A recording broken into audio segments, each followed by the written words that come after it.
Alrighty. Pop out the chat.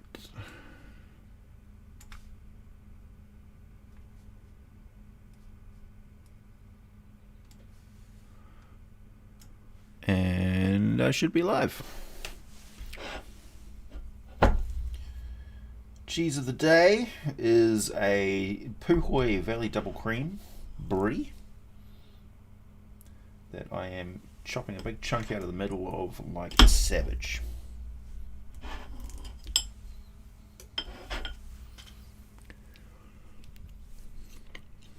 Delicious.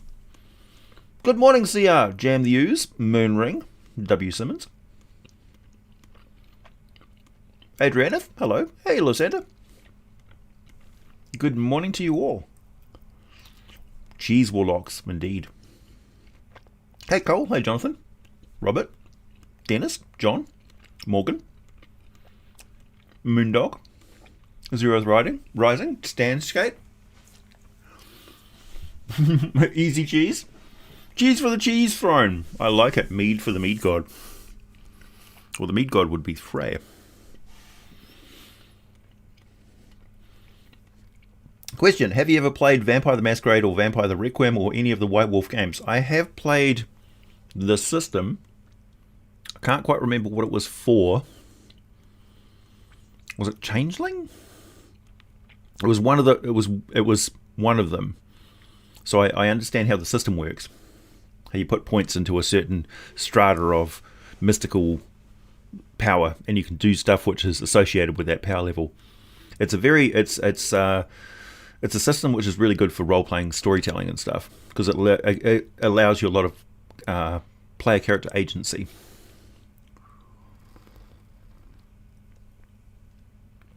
So I haven't played it extensively, but I understand the system. I don't know a lot about the lore. I know it's got a lot to do with factions, because that's kind of where factions came from. Early stream today. It may be a little early. It should be about the same time, because we've just gone into daylight savings here in New Zealand, so I'm an hour forward. So, oh yeah, it would be. I should have started at 11, and so this will seem to be an hour early by your standards. Sorry. Oh well. Grilled cheese sandwich. I'm a fan of the grilled cheese sandwich. I actually do it in American style. Which is where I get 2 bits of cheese on toast, as we call it, and slap them together. So it's 2 bits of bread with cheese in the middle. So it's an actual sandwich. Normally, New Zealanders just put cheese on top of 1 piece of toasted bread. Or not toasted bread, which is a bit savage, but, you know, that's the way they do it. And they very rarely add extra things to it.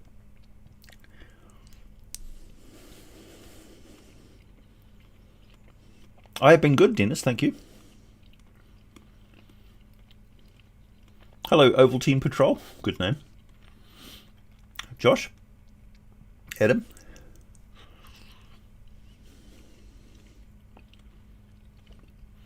Have I ever heard of the False Hydra? I've made a very good video on the False Hydra. Got a lot of views.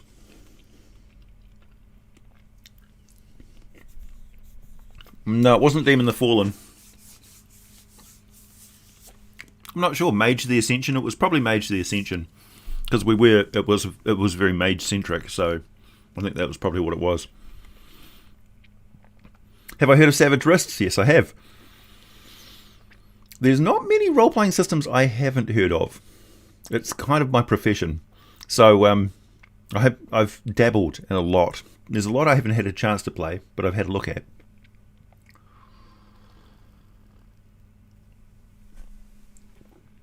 Still looking for those screaming displacer beasts. That would probably be, let's see, things that scream. Howlers, obviously. Distractions. What are they called? The Crenshaw? The ones that their face peels back? I've always thought they should be accompanied by a good scream. Early stream is good? Okay.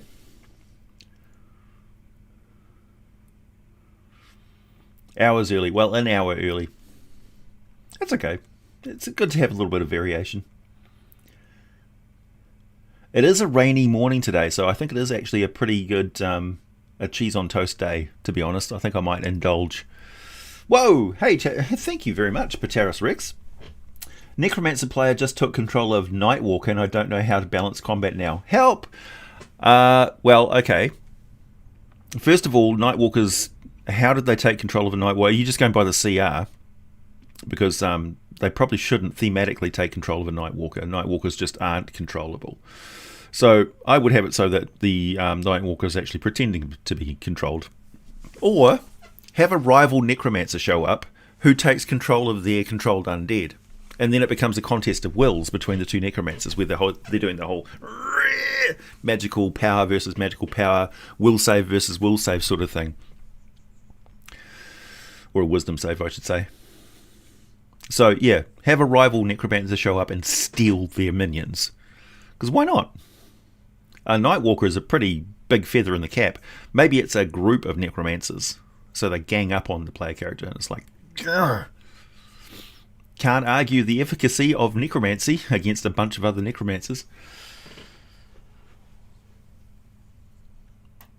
Homemade sparkling blueberry wine and eating cheese sandwiches, not toasted. Nice.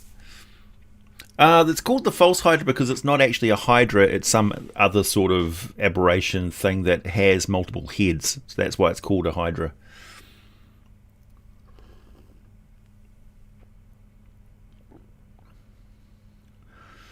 Chopaghetti in Korea, ramen from Japan, ratatouille from France, and fried fish from the British Islands. I would argue that fish and chips are pretty much a Kiwi institution for a rainy day as well. Hell, we'll eat fish and chips for any occasion. We'll eat fish and chips when we go to restaurants. Fish and chips is not the easiest thing to make.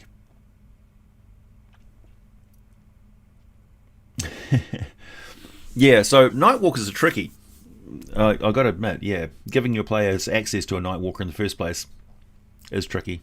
I mean, really, how did they manage to pull that off without like the aura of undeath and stuff, and other creatures, other undead flocking to the Nightwalkers? Because that would have been tricky for the other player characters who aren't able to handle, poutine in Canada, yeah, able to handle lots of undeath around them. An undead False Hydra is a possibility. I mean, it's an aberration, so it can be a lot of different things. They're not really that well defined yet, I think, in D&D lore and literature. So you can play around with them for sure. Adriana, I have been making some really tasty food lately because I'm on a sugar-free diet. It's been pretty good. It's managed to stabilize my energy levels quite a bit, and thanks to these supplements that I was taking recently, the Neogenics, Neocalm and Neo Brain, they're basically herbal dietary supplements and stuff for your brain tissue. This guy sent me them to test out for a few months because he sent me a lot. And what they did was because it's got caffeine in it, I stopped drinking coffee. I switched to tea and started drinking tea instead. And that had a dismal effect on my writing because I drink coffee and I write stuff. It's what I do.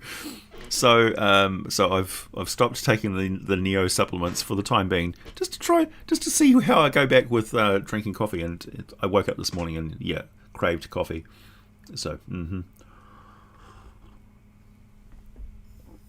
back to the fire. I missed you, coffee. Hey, amigo Roberto, thank you very much. Hey, Professor, you rock. It's been a tough few weeks for me, and I've missed a few live streams working today, so I can't stick around. You guys are awesome. Have a good stream and a great week. Thanks, man. Thank you very much, and we appreciate you too, amigo. I certainly do. I love your comments on my videos, and I love having you on my live streams. You need your tea. I do like tea, but I don't want to get addicted to tea. I have noticed more of an addiction sort of aspect to tea than coffee, which is strange because it's supposed to be around the other way. But tea ties into, like, if I'm thirsty, I'll crave tea. Whereas if I'm thirsty, I don't drink coffee. If I'm thirsty, I drink water. So It's got to be better for you. Coffee is my muse. I'm motivated by coffee and vengeance. Cold-hearted vengeance.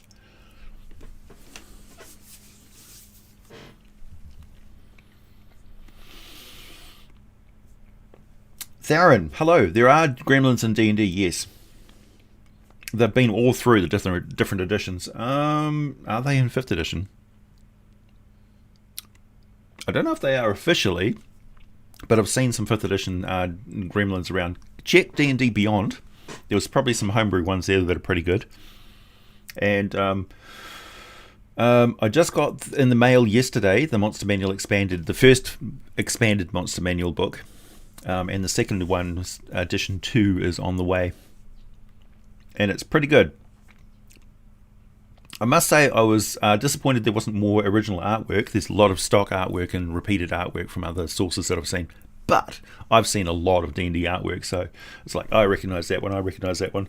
That's from a previous edition, blah, blah, blah. It's kind of like a return to, in 4th edition, how they had to have different monsters of different power levels, because otherwise you wouldn't be able to include the kobolds in different levels of play, for instance. So they had these different versions, and they gave them different names, like it was an orc skirmisher and an orc skull crusher, you know, and gave them different sort of pseudo roles in society, but they never explained them in the lore sort of thing. They were just like, well, when you get to a certain level, these orcs exist and the other ones don't anymore. They're just the minions. So a lot of people miss that variety of different monsters. And if you've been playing D&D for a while, it's good to have like an alternate stat block that you can throw in there. Usually, you know, I just sort of homebrew and adjust things on the fly to whatever I need thematically. Talking of encounter themes and stuff, I've been working on some notes for my podcast thing. It's not really a podcast. It's a chat. It's a audio only version of what I sort of do when I'm doing my D&D advice stuff. So I've got a big list of topics and things which I'm going to be talking about: encounter building and dynamic play and dungeon mastering, essentially. So the idea is that you sit and you listen to it for, I don't know, 20 minutes or something. I dare you to get 20 minutes through it while you're planning an adventure and not have a earth-shattering idea that you want to put into play straight away. That's the whole point of it.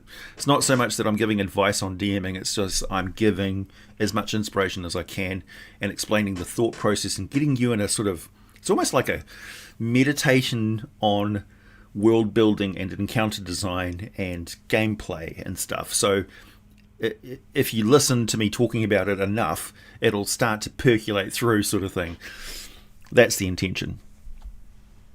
Because there's a lot of D&D advice videos and stuff out there.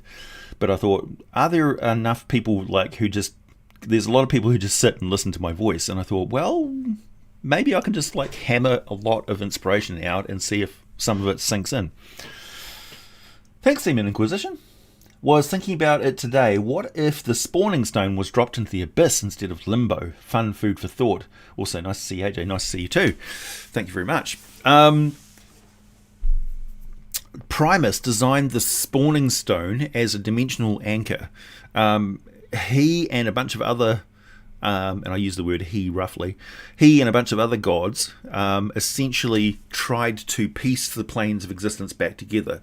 So something happened in the past where the planes got separated, and I think it may have actually had to do with Tharizdun, because Tharizdun wanted to keep things apart. He wanted to keep mortals separate from the gods and stuff like that.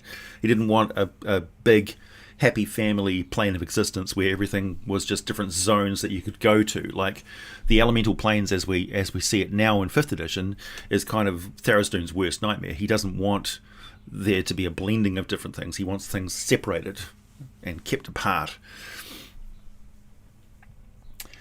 Thanks, Ryko GM. Thanks, Pateris Rex. 14th level wizard, necromancer, have an ability command undead, and intelligence saving throw Nightwalker is intelligence of 6 -2. Yeah, they don't need to be particularly intelligent to do what they do. They're more like children playing with living things, like their weird, destructible toys. You know, we're the ants and then the magnifying glass, sort of the 5-year-old with a magnifying glass. So, could be tricky, but what if the Nightwalker is seized by a demon, or a devil, or an outer power?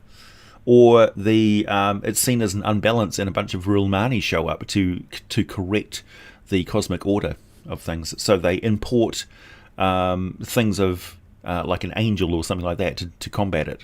It's like, there's too much entropy here, we need a lot of positive energy, so they're going to bring in an angel, they're going to summon an angel. It's got nothing to do with you. If you get in the way, then yeah, oops.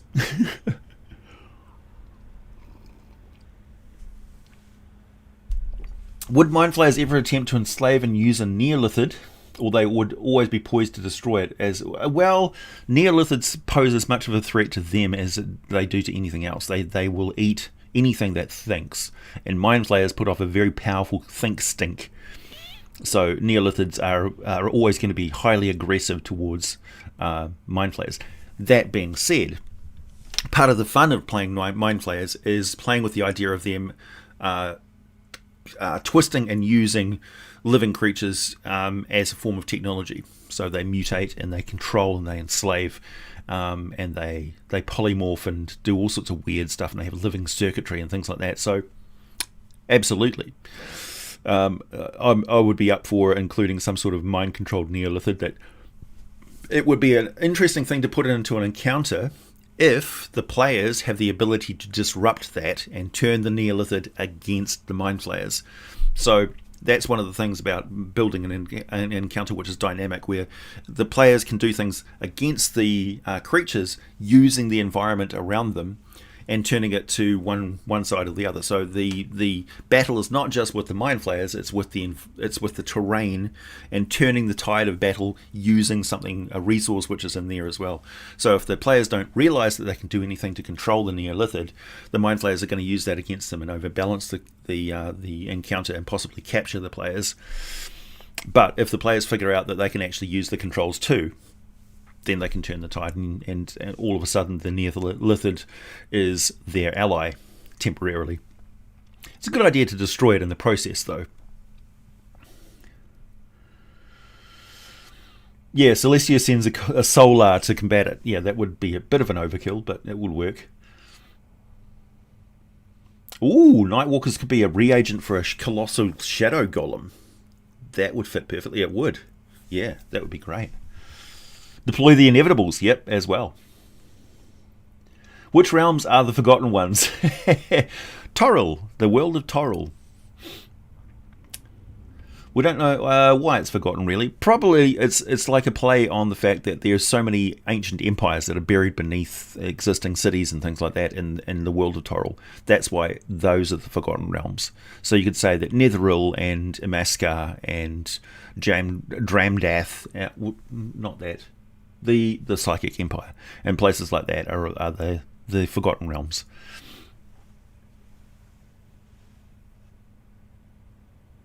Hag video for Halloween. When's Halloween? That must be pretty close. Could do.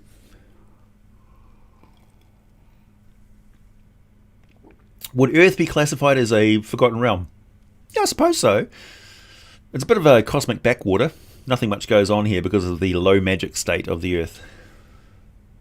That's always been the theme, really, of the Earth. It's like, yeah, this is where humans develop technology.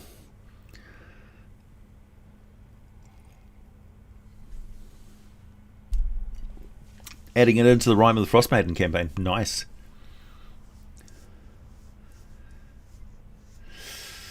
Chevalier Blade. Thank you very much. Doing lots of kobold art, but neither I nor the one that commissioned me can find info on the texture or size of their eggs. Any recommendations? Also got a model spear tipped with poo syringe. Nice. Yeah, the poo syringe is a fantastic kobold invention. Their eggs are about yay sized. They're quite small, like chicken egg sized, and they're leathery. So they look very much like a turtle egg. They're not particularly amazing looking.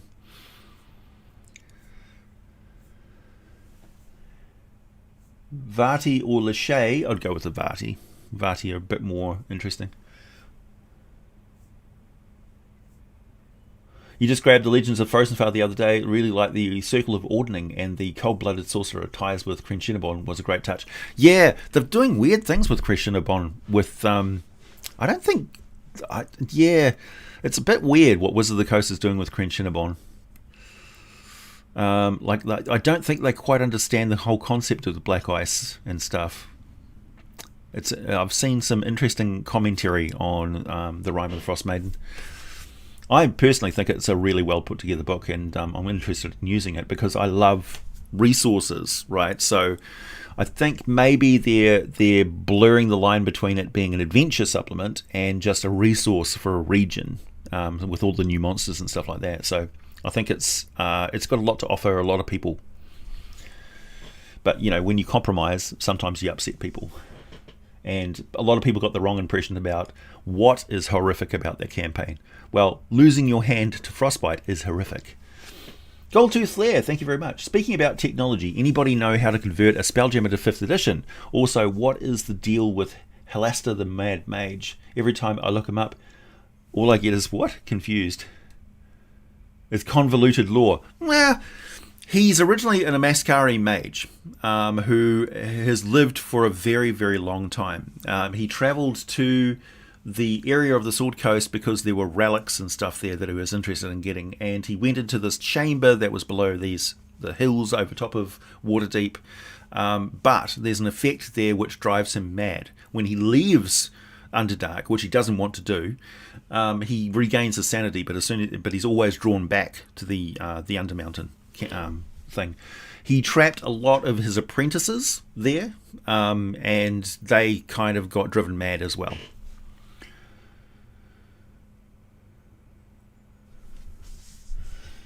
Thanks, Casper. AJ, can a true dragon be both a Dracolich and... I will get back to the Spelljammer thing, by the way.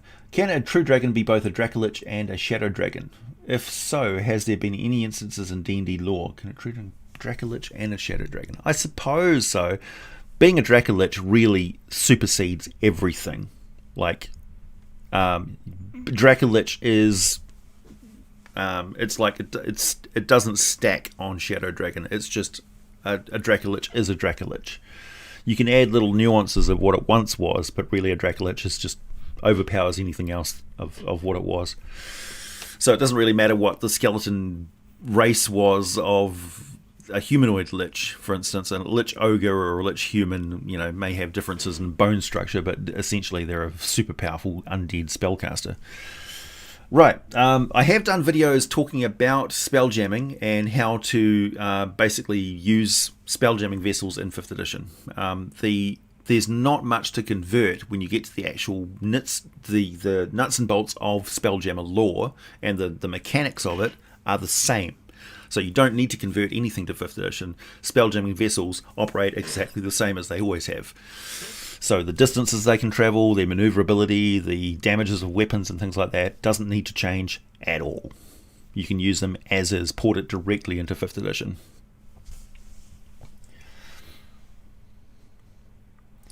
Frozen Fire is very, very good. Thank you very much. Yeah, we had a lot of fun making it. I poured a lot of lore into it. Good evening, DJ. October 31st is Halloween. Haven't got long to go then, have we? Just a month. A little over a month.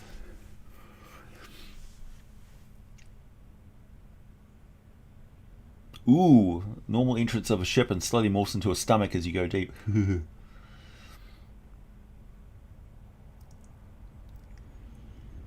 The mug is dishwasher safe. Yes, I know this for a fact.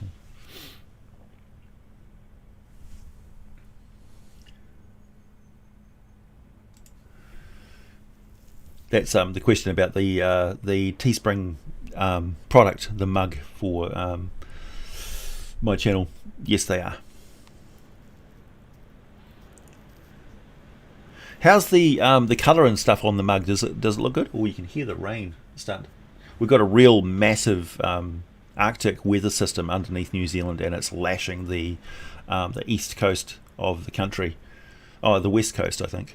It's coming up from Antarctica essentially. So while it's spring, we're actually expecting snow in the South Island. Crane Cinnabon. Crane Cinnabon is a magical crystal that was created by a cabal of liches a very long time ago in the Forgotten Realms. And it's intelligent and evil. And it can transform and make copies of itself in the form of a giant-sized crystal tower, essentially, with several chambers on the inside of it, which makes me wonder, does mini-sized original Crenshinabon have little chambers on the inside of it as well? Like, is it a mini tower, right? Or is it just a shard that manifests the inside?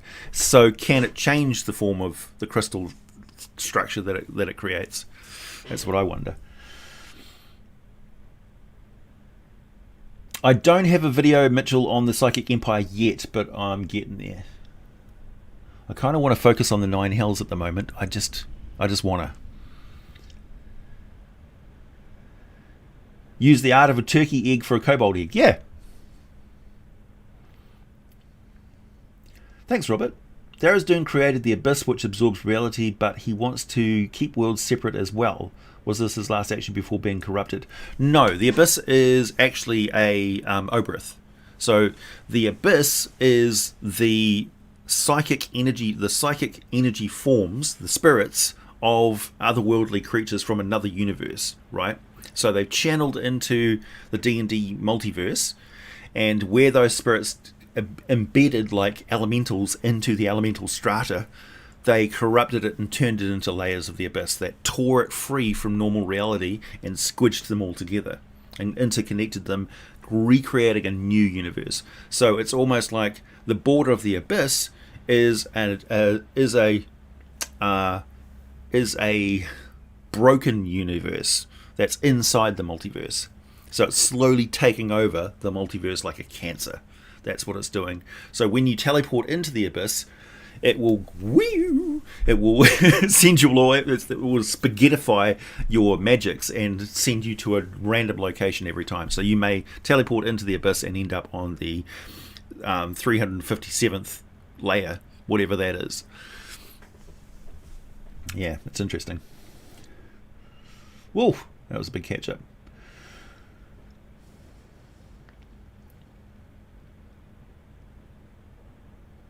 We might get a Spelljammer book, yeah. Rumours are.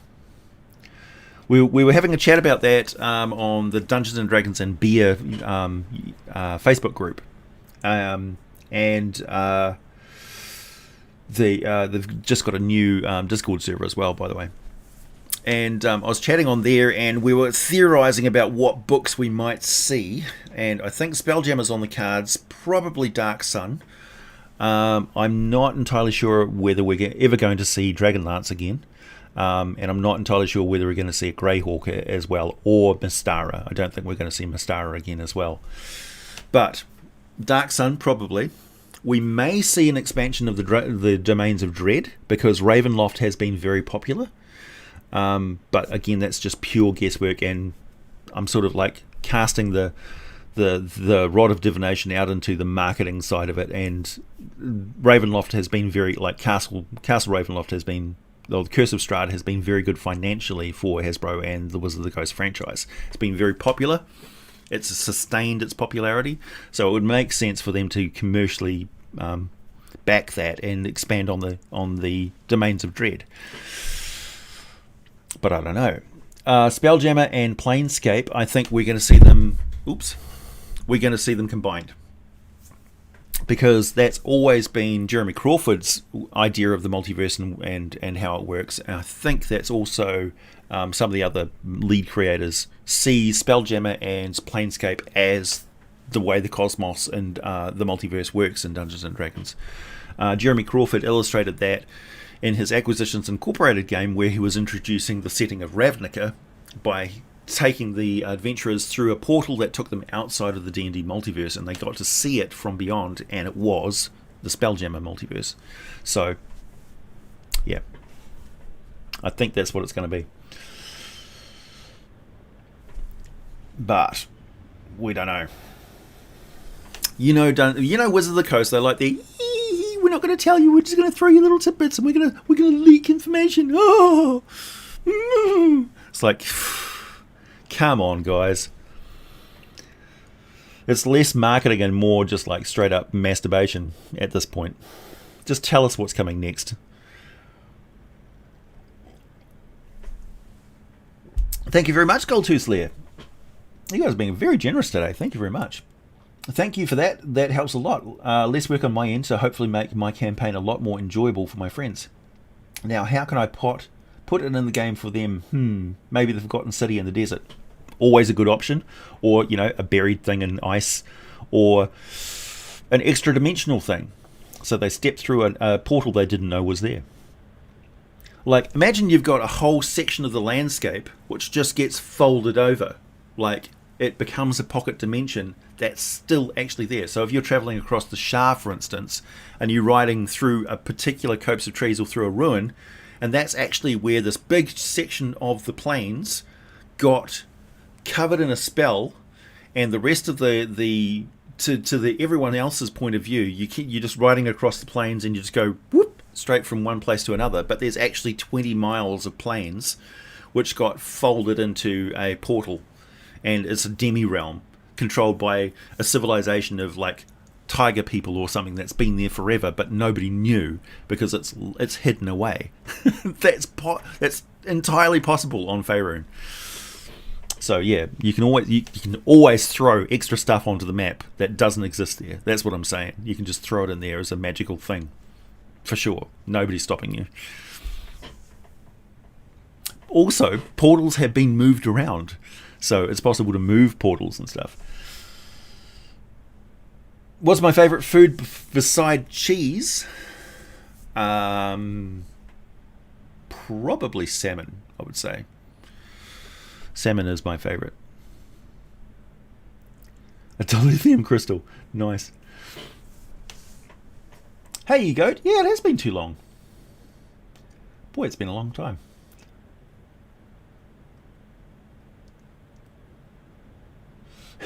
A wash and inspiration for the Nine Hells. Yeah, I may actually do a little walkthrough through Descent into Avernus.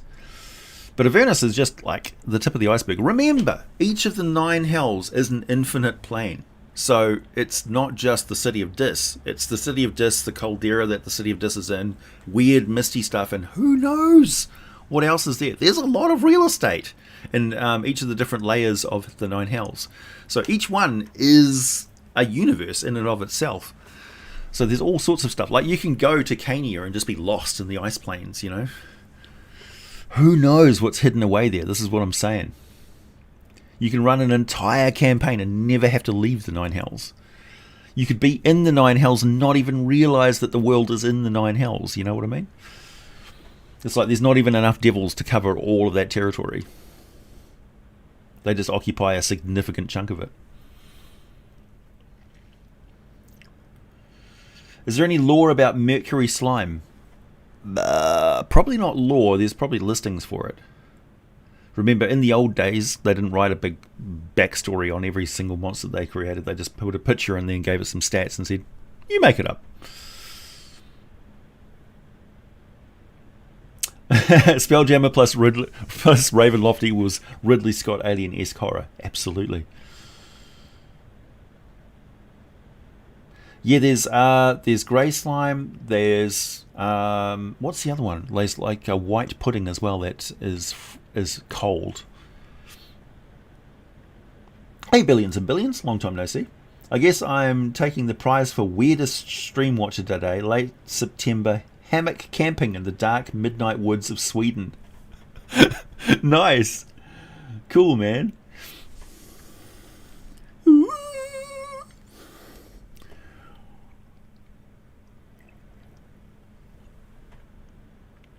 Mercury metal reacts strangely to acid. It's a curious idea. There's also gallium too, which soaks into aluminium and naturally oxidizes and alloys with aluminium and turns it into this like really weak substance. I've always wanted to get hold of some gallium. Hexadecimal, I can't believe I caught AJ in the live stream. You did. Quick, get a Pokeball.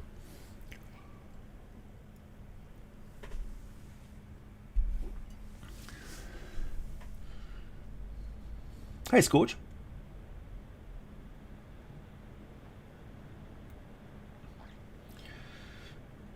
Liquid nitrogen slime. I like it.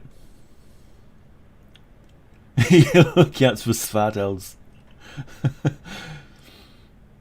They're looking out for you. We could be in the Nine Hells right now. That would explain a lot. Hey, I'm having a perfectly good time over here in New Zealand. Thank you very much. We've actually got an election coming up too. It's not too far away. I just got my notification. This is the New Zealand voting referendum and stuff. We've got a couple of referendums. One on voluntary euthanasia. So the entire population gets to vote on whether we think it's a good idea or not to put that bill before Parliament to be ratified. And the other one is on cannabis, legalising cannabis, which is probably not going to go ahead in New Zealand at this time. But it's yeah, I don't know. There's a lot of people who are very much against it. So we'll see. And then, of course, the vote, which I think is going to be very, very much in favour of the current government. New Zealand always does this anyway. We put our leaders in for a stretch of like 8 years or so, give them a good whack. As for the American elections, you all know what to do. And if you have any sign of a coup happening in America, I'm too old to volunteer for the military, but we'll invade and rescue you. We did it before. The world has a policy when it comes to fascists. California, yeah, forest fires and stuff. So Australia definitely went through Avernus as well. Giant space turtle is a large port. I have been reading recently, talking of giant space turtles, the GURPS Discworld role-playing game. This is beautiful. I'm a big fan of Terry Pratchett's Discworld in the first place. Having a role-playing game book this utterly packed with resources and information. This is just amazing. First of all, I've been fascinated and interested in playing GURPS for a very long time. GURPS is generic universal is it generic universal role-playing game or role-playing system. GURPS uses 6-sided dice, so you can play it using 6-sided dice, which are ubiquitous. You can find them everywhere, and it uses the same system for everything with more or less complexity thrown in. So you can get really detailed with GURPS, or you can be quite simplistic. And GURPS is the system which basically invented point buy. So, yeah. Believe it or not, there was once a time when point buy was not a thing. You prefer Asmodeus as president. Zachary, New Zealand is closer to the Undying Lands. Yeah, it's true. It's an evergreen shore. It's a green and pleasant country. Kobold Homeland. Ooh. I don't know, Goldtooth. That's interesting stuff. Giant space turtle is a large port harbour and spacecraft carrier, like a proto-planetoid turtle. Yeah. Two very different builds. Yeah, it's true. Well, those are referendums. So what we do in New Zealand is we have referendums where we ask the entire population what we think of a particular bill because it affects the population and our social policy going forward.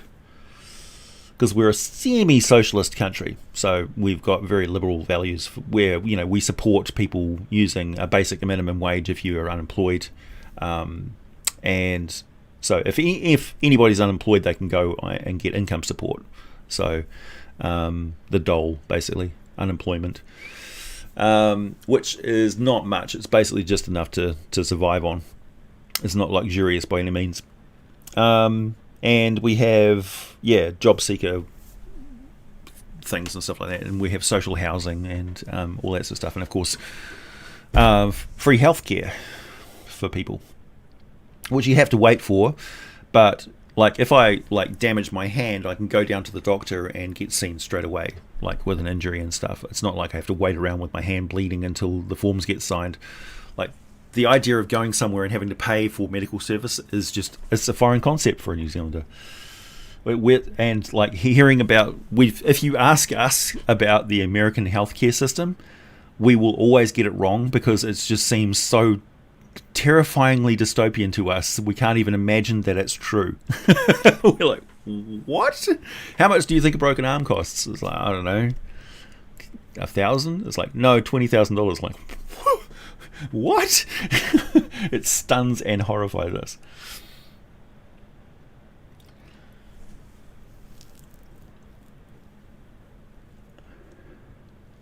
I've actually talked to some flat earthers. It's really fascinating talking to them because they're so like they try and convince you so hard. They're like, you've got to look at the data yourself. It's like, I've seen the data, dude. I've seen the curvature of the Earth. Okay, I don't need to investigate it any further. I'm convinced. It's like I look up and I see round planets. You telling me the Earth is the only one that's flat and all the other planets are round spheres? Why are they different? What? As well, Earth's flat, but Mars is round. Why? Monopoly in space.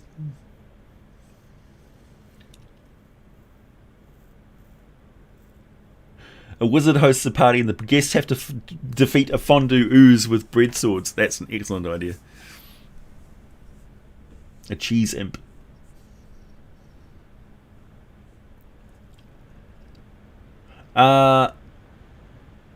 Hecatoncheires, yes, the many-handed, yeah.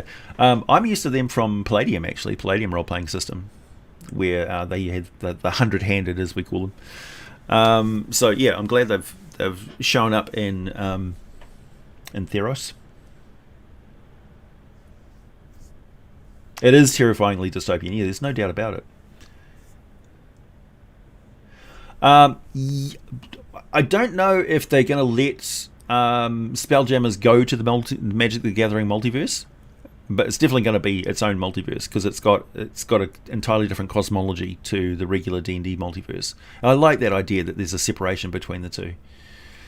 But first and foremost, for those people who are always bitterly complaining that Forgotten Realms swallows everything else, like Forgotten Realms steals everything from Greyhawk and Mystara. It's like, well, whatever. Like, maybe we just like having our stuff supported, you know.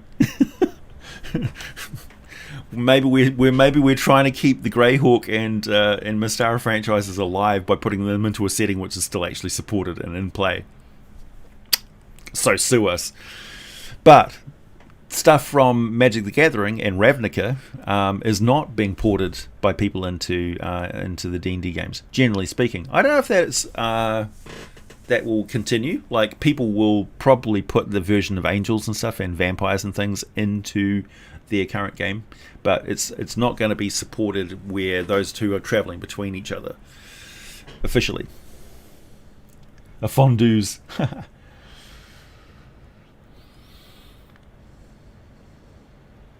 Which god in the Forgotten Realms is pro-human in your mind? I don't think they have Arathis in the Forgotten Realms, but Bane is actually pro-human in a way, because humans are grasping, adaptive, quite prone to being lawful evil, and they are power hungry, so they actually fit Bane's profile quite well.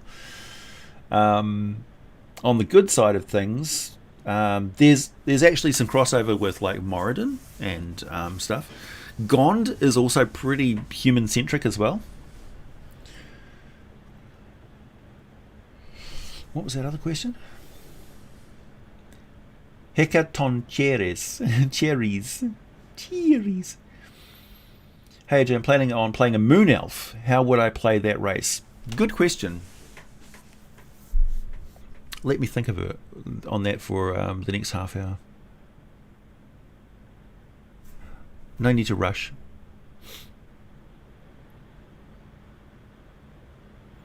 While we're at it, I'm just going to make a salad. Cheese? No. I don't believe in the exploitation of animals.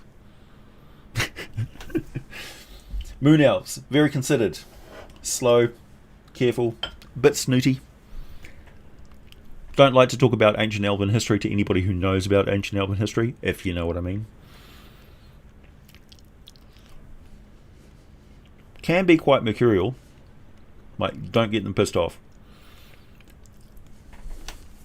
But, like, the conversation where Aragorn is talking with, what's his name? His wife's dad. Oh no, we've reached that point in the stream where I forget basic things. Where he's talking to oh, somebody help me out. What's the name of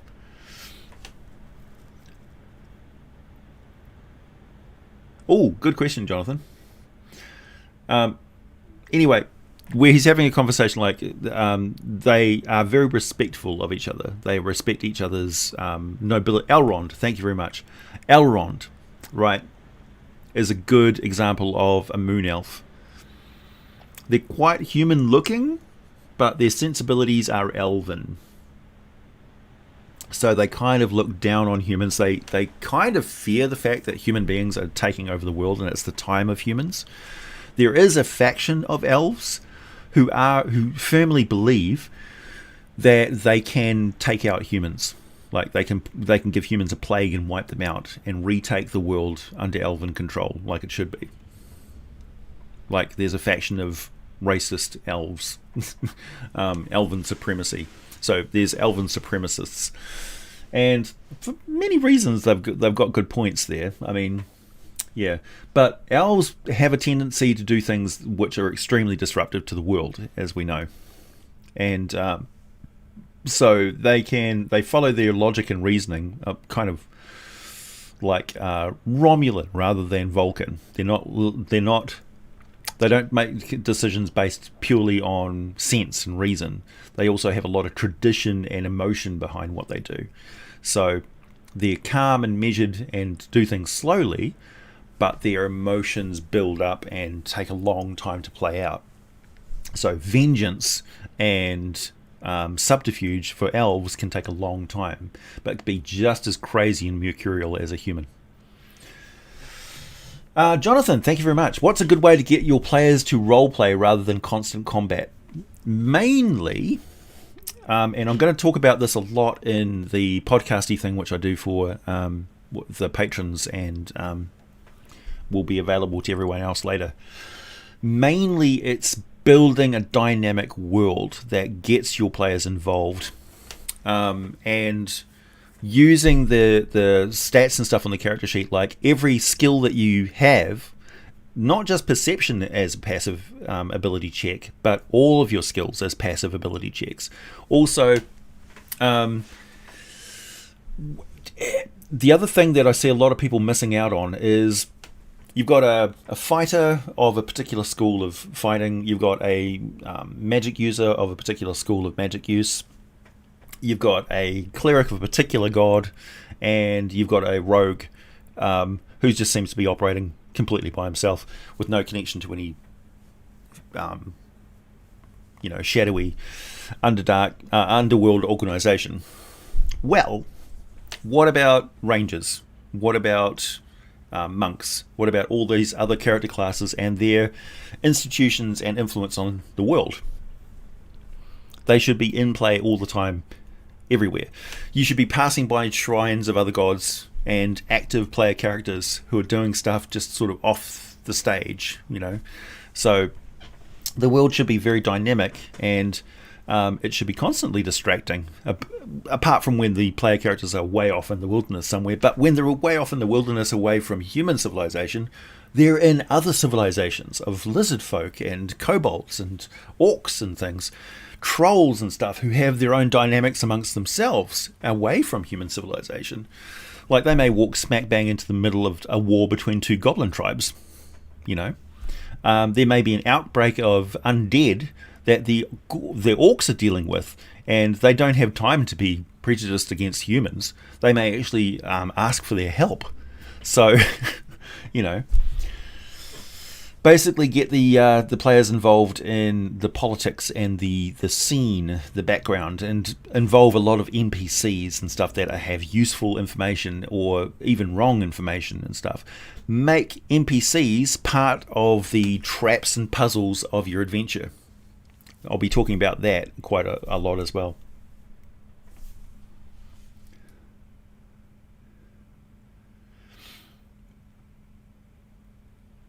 Bah! Every now and then I touch the button and it catches up and I realise how much I've missed.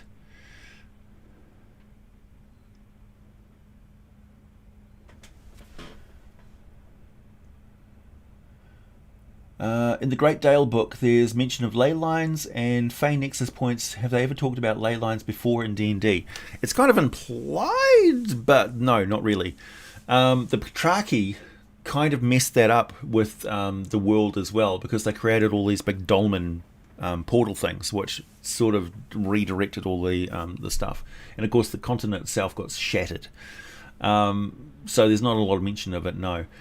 Generally speaking, ley lines will follow water sources and stuff. And you could say if there's a monument like a cathedral or something like that in a town like Waterdeep or something like that, that's probably where a ley line nexus is. That's kind of like, yeah, how you build them. If there's big monuments and stuff there, chances are an earlier culture built it there for a reason. Like, why are standing stones magical? Why do portals open in specific places? It's because that's where the mystical energies flow.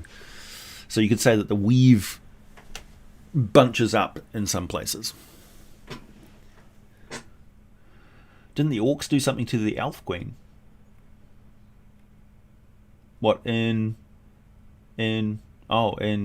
I don't know.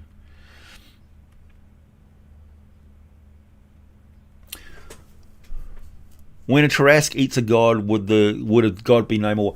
Well, generally speaking, the god's not going to go directly against a Tarrasque. It would eat an avatar of that god, or an aspect of that god, in which case the god would generate a new aspect on another plane of existence and then port it back over and fill that spot that it was before, because gods are multidimensional. Tarrasques can only be in one dimension at a time. So a Tarrasque can't kill a god.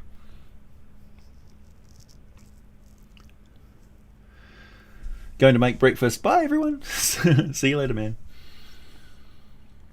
Robert Wilson, thank you. How would I make an infernal corrupted Kirin? That's tricky. Because they would stop being a Kirin and be something else, wouldn't they? That's tricky, because Kirin are celestial as hell. I guess you would just make some sort of an infernal drake. Tricky. Maybe it would turn into something like a nightmare. I don't know. I don't think we've seen anything like that.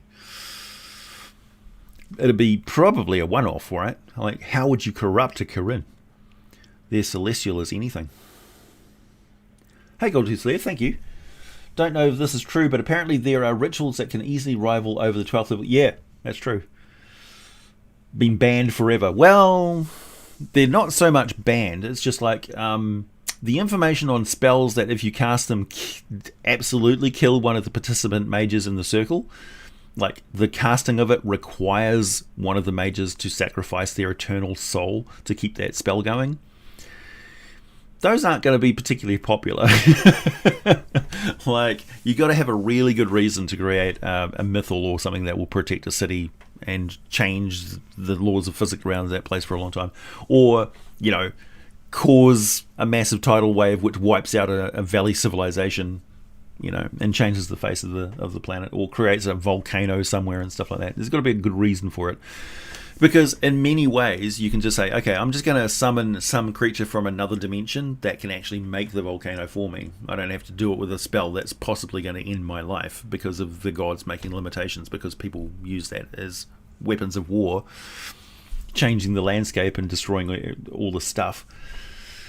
So, yeah, there's ways around things.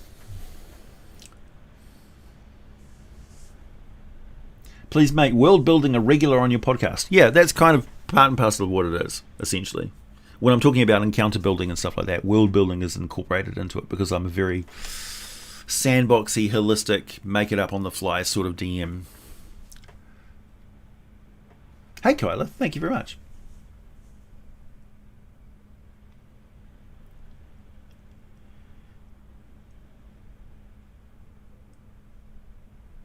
What was that, Adrianeth? A Kirin that were one of the Hell Kings? Kirin that serves the Hell Kings. In Japanese mythology, celestial beings often work for Jidko, held them as messengers. Oh, okay. Yeah, I suppose so. Orcs can't set foot on Evermeet, no. Kyla, AJ, hi AJ. Hey. Once again, I wanted to tell you that you're awesome. Oh, thanks. I have a question though. Are goblinoids and other humanoids like humans able to breed and make half-goblins? I'm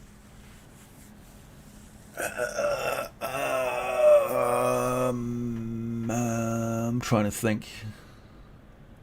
Generally, no. I don't think I've seen any half-goblins or half-hobgoblins or half-bugbears. Have you? Has anybody seen any of that? Like, officially? No, I don't think they can.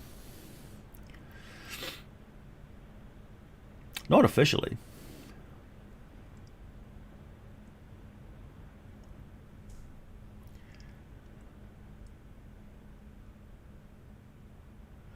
Is there 142? There's 146 people in the chat. Hey, everybody. Thanks, Kyla.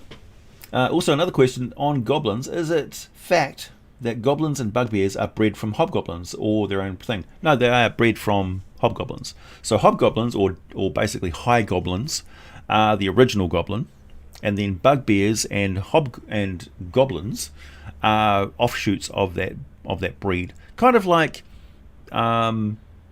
broccoli and cabbage and broccaflower and something else, cauliflower, are all brassicas. They're all bred from the same vegetable. So if you let them interbreed, they'll all interbreed freely. So it's possible to have a half hobgoblin, half bugbear, or half bugbear, half goblin, because they could interbreed, but I don't think they can breed with humans or even orcs. Although orcs used to be included in the goblinoids, and kobolds used to be included in the goblinoids way back in the day, but now they're completely separate things. Hey, thanks, William Jackson. You were describing sun elves, not moon elves. Well, you would know.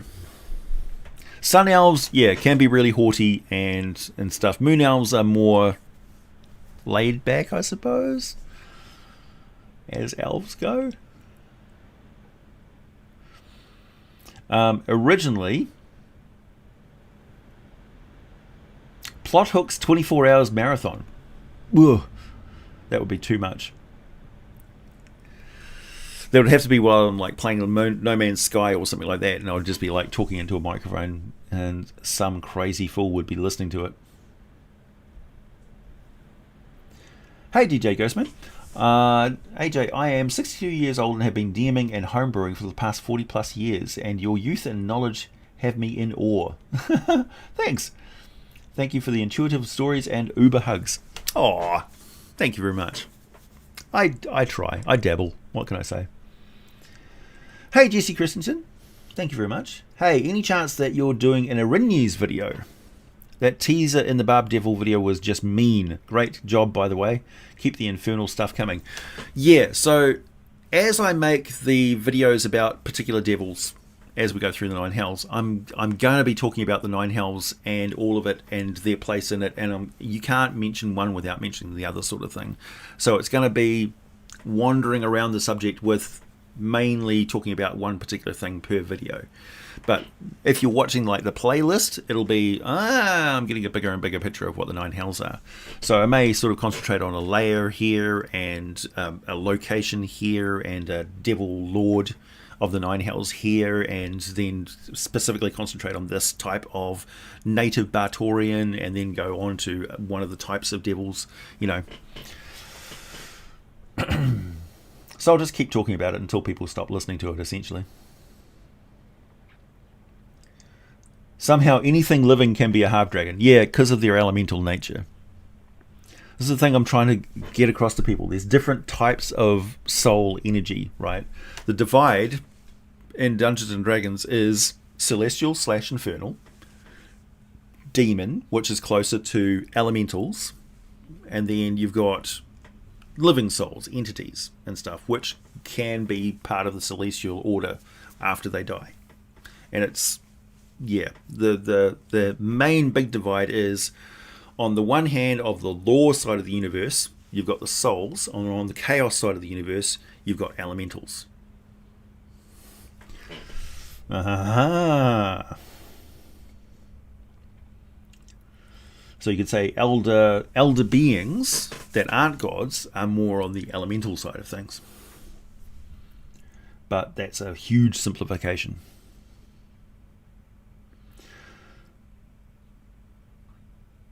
The world's largest dungeon is... that's original D&D, which could be OSR, I suppose.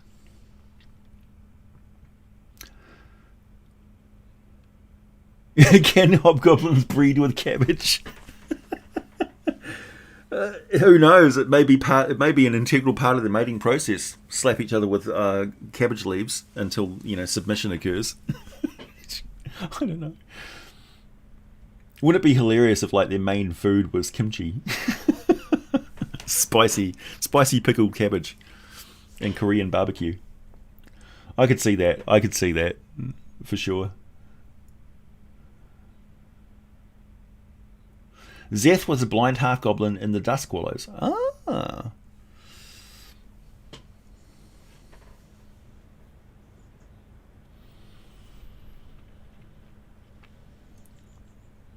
Always eat the elf first. Well, it's time for me to go, everyone. It's like I automatically know. It's like, I know it's time to go. And I look down and it's like, bang on, 1 hour. You can tell I was raised in a kitchen. Morning, Rhetoric. Hey, Jonathan, thank you very much. Hook. Someone is kidnapping clerics. Party finds his house and a few bodies, realizing he's a serial killer. Meet the villain. Find out he's actually a necromancer. Yeah. Classic. Hey, thank you, Goldtooth Slayer. Speaking about the Nine Hells, its counterpart, the Seven Heavens, is sort of a unique place, but I always wondered what happens to people once they reach the peak. They, at that point, are so refined in lawful goodness that they are indistinguishable from an angel. So by the time a petitioner gets to that point, they are essentially an archon. They are essentially an angel. And they are a step away from joining and realizing that they're a part of a celestial being. So they have two choices. Well, three choices. They either become an angel, they become a aspect of that god, or they transcend and go to another multiverse and start anew as a proto-deity. Because there's a portal outside of the multiverse. So they may actually, at that point, become an angel in Ravnica or something. Get reassigned to another place. Or there's something beyond, Or maybe they just become part of the... they unleash their full potential and become part of the radiant plane of positive energy. So they become the source of positivity in the universe. Many options. Yeah, you pop out of the universe. Yeah, essentially. You escape. You've graduated. You've passed the test. You've passed every test. You've become pure lawful good, and you go on to whatever pure lawful good is supposed to do. Thanks to all. Don't like elves. My campaigns. The worst thing can happen to elves. It is other civilizations figure out what they did. Elves always cause disasters. Shatter worlds, versions, Pangea, dwarves. Not wrong about elves. Yeah, I mean, every race has got the potential to do horrible things. It just happens that elves were around for a long time beforehand.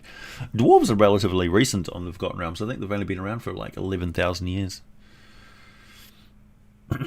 Other worlds, though, of course, may be entirely different. Maybe it's the humans who've been around for a very long time, and the elves are just newly arrived. Wouldn't that be a turn up for the books? Anyway, yeah, it's time for me to go. Fare thee well. Thanks for a good stream. It's great to see you all. And I will be back next weekend. And hopefully I'll get a couple of videos done this week. May just be one or two. I don't know. And I'll try and get that audio podcasty thing done and load it up for you guys on Patreon and Subscribestar. And also members for the channel, I'll be putting it on the community chat as well. So you can enjoy it there. Catch you later.